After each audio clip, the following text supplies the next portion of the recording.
Hey everyone, wanted to make a quick video here today to talk about what I feel like is a very important part of astrology, which is understanding what each of the different signs fundamentally mean. So instead of going through all the different keywords and interpretations and possibilities for each of the signs, if there's just two things that you understand about the sign, you'll be able to understand everything you need to know about it. And this is the sign's elements and the sign's modality. Once you understand those two things, you come up with your own keywords, your own interpretations. You have a very good basis. This is super, super helpful for anyone studying astrology or just wants to, again, get a good anchor on the meanings. Now, this is also super helpful, too, for interpreting or being able to identify someone's sun sign, or any sign, really, but let's say their sun sign, which is usually the most apparent in the outer sense. So by understanding whether they seem whatever you figure out with their element, do they seem more like fire, water, air, or earth?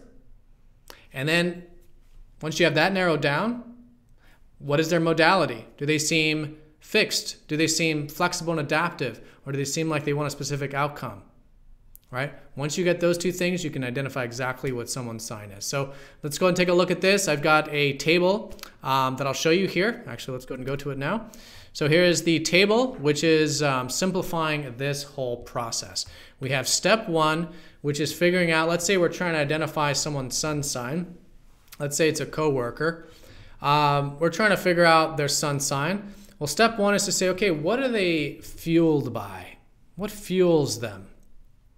Does it seem like it's their passions? Does it seem like it's their feelings? Does it seem like it's their ideas? Or does it seem like it's their structures? They fueled by passion, feeling, ideas, or structures. This can be very easy to spot. It can be very apparent. Now, you may not be specifically identifying their sun sign. You may identify their Mercury sign or Venus or something else like that. But still super, super helpful, right? So this should be pretty easy to spot. So once you've done that, let's say you've identified your coworker and it seems like they're very, fueled by feelings and emotions and the past, things like that. And you say, okay, well, definitely a water sign. They're definitely either a Cancer, Scorpio, or Pisces, or have some very prominent planet in a water sign.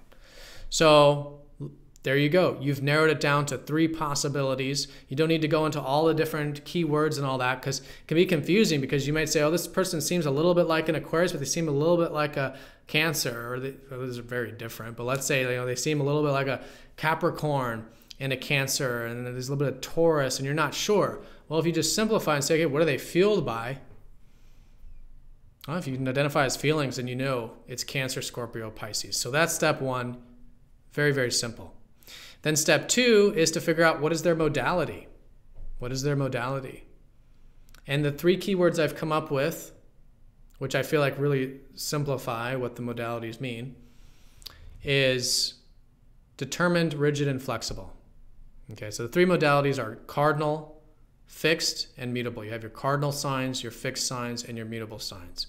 And I've got them broken down to the keyword of determined for cardinal, rigid for fixed. That's the best word I could come up with. Rigid for fixed, and then flexible for mutable.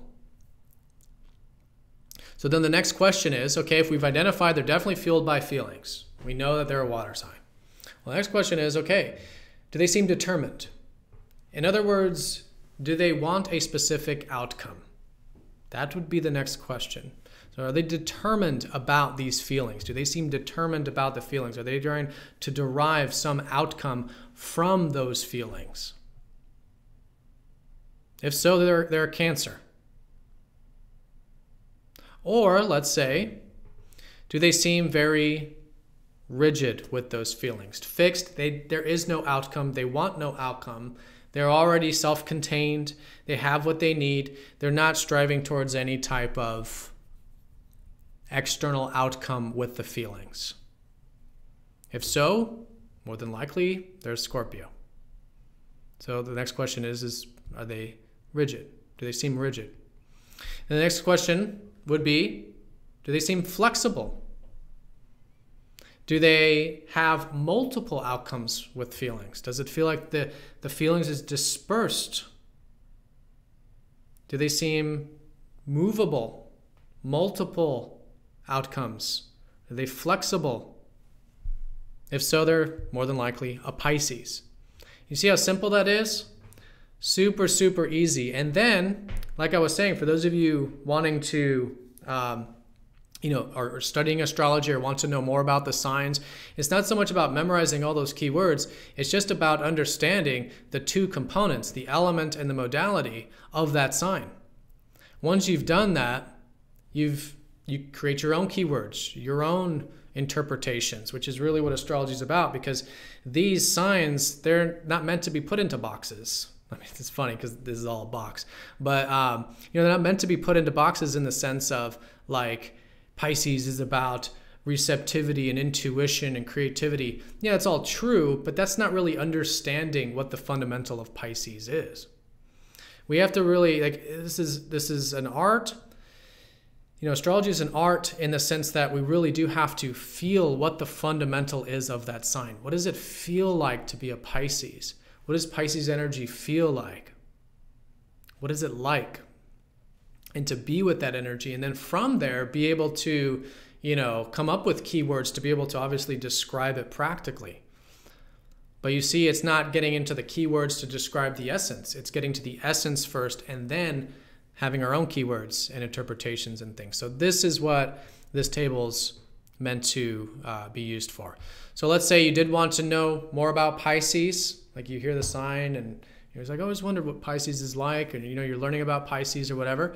Well, as long as you know that it's a water sign. And by the way, this whole table will be down in the comments section for those of you who want to save it or be able to pull it up online. This will be down below. But let's say you know Pisces is a water sign, so you know it deals with feelings, fundamentally. That's what it deals with, feelings. And then you'd also know, in this case, that it is mutable, which means it's flexible. So it's not just one feeling like Scorpio would be, or even Cancer striving towards a specific feeling. Cancer is always striving towards a specific feeling. Scorpio is usually fixed into a feeling. Pisces is about multiple feelings, all the feelings, the whole soup of feelings of the feeling realm. And then once you understand that, okay, you're dealing with water elements and then mutable modality. What is that? What would it be like to have to be flexible about feelings? There you go. You have everything you need to know about Pisces, because fundamentally, I'm not saying these specific keywords are what it is, but once you understand that's mutable water, you understand everything you need to know about Pisces. You can see from flexible feelings, well, then you have receptivity, and then also compassion and intuition, and creativity and imagination. All this other stuff. And these are just my keywords. Again, there's infinite number of words to describe these signs. And so use your own, because you have that fundamental understanding. So super, super helpful. All right, so everyone, I hope this was helpful. I wanted to do a fun thing with this, actually. Down in the comments section, type out what you think my Mercury sign is. Now, I'm not using my sun sign because a lot of you already know what my sun sign is. Write out the Mercury. And the reason I chose Mercury is because what I'm doing here on YouTube is all Mercury. It's all about communication, right, and expressing my ideas and things. So from what you know about the way that I communicate, what do you think is the sign that my Mercury is in? For all of you who are correct, I'm going to put you all into a pool, and then from that pool, I'm going to draw a random person who's going to get a free birth chart reading. All right, so free birth chart reading for one of you who does guesses correct. All right, so everyone, hope this was helpful. Let me know also in the comment section if you have any questions. And I'll see you all in the next video. Take care.